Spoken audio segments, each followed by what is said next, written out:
کسی کا کردار تمہارے ذمہ داری نہیں، کسی کی ذات تمہارا ٹھیکہ نہیں، جو تم ہو وہ بس تم خود ہی ہو۔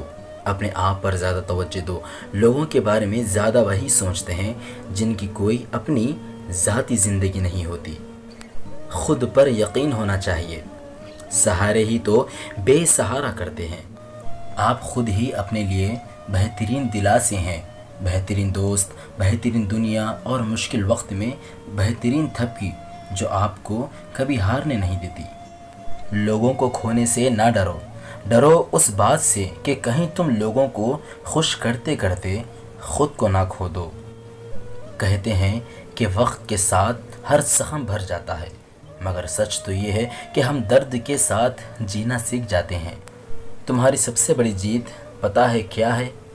تم بدلہ نہ لو، معاف کر دو اسے جس نے تمہیں سب سے زیادہ تکلیف دی ہو۔ محبت کے پھول تقسیم کرنے والوں کے دامن کبھی بھی خوشیوں سے خالی نہیں ہوتے۔ آزمائشیں انسان کا حوصلہ بلند کرنے کے لیے آتی ہیں، صبر اور برداشت کرنے والوں کی اللہ تعالیٰ ضرور مدد کرتا ہے۔ خدا کا خوف دیکھنا ہے تو مسلمان کا دیکھ، یہ شدید گرمی میں روزے کی حالت میں وضو کا پانی منہ میں لے کر بھی پیتا نہیں۔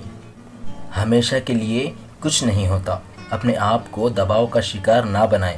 کچھ بھی ہو، کیسے ہی برے حالات کیوں نہ ہو، وہ بدلیں گے اور ضرور بدلیں گے۔ حال پوچھنے سے حال ٹھیک نہیں ہو جاتا، بس ایک تسلی سی ہو جاتی ہے کہ اس دنیا کے بھیڑ میں کوئی اپنا بھی ہے۔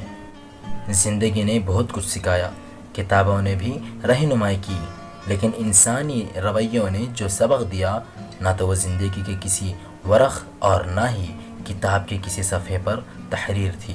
انسان کے جسم کا سب سے خوبصورت حصہ دل ہے، اگر یہی صاف نہ ہو تو چمکتا چہرہ کسی کام کا نہیں۔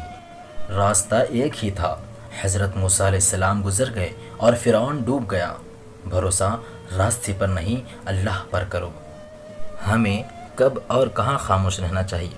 جب آپ غصے میں ہو، جب آپ کے پاس دلائل نہ ہو، جب آپ نے کسی بات کی تحقیق نہیں کی ہو، جب سننے اور سیکھنے کا وقت ہو، جب لوگ کوئی گناہ کی بات کو لے کر مذاق کرنے لگیں، جب آپ کی باتوں کا غلط مفہوم لیا جانے لگے، جب دوسرے اپنے معاملات طے کر رہے ہو، جب آپ کا بولنا کسی کی دوستی توڑنے کا سبب بننے لگے، جب آپ کسی پر تنقید کرنے لگیں، جب آپ بات کو پرخلوص طریقے سے نہ کہہ سکیں، جب آپ کو کچھ بول کر پچھتانا پڑے، جب آپ کسی بات کو کئی بار کہہ چکے ہوں، جب آپ کے الفاظ کسی کے لیے ناگوارا بن جائے۔